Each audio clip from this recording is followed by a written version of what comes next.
work around, just a quick one. Bike's this one I've just finished. Yeah,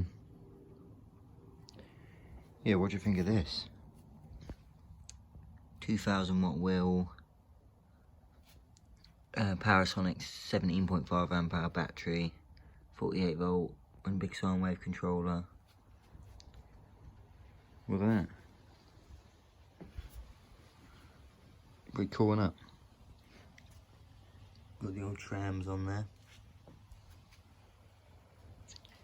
With the carbon front wheel and through axle.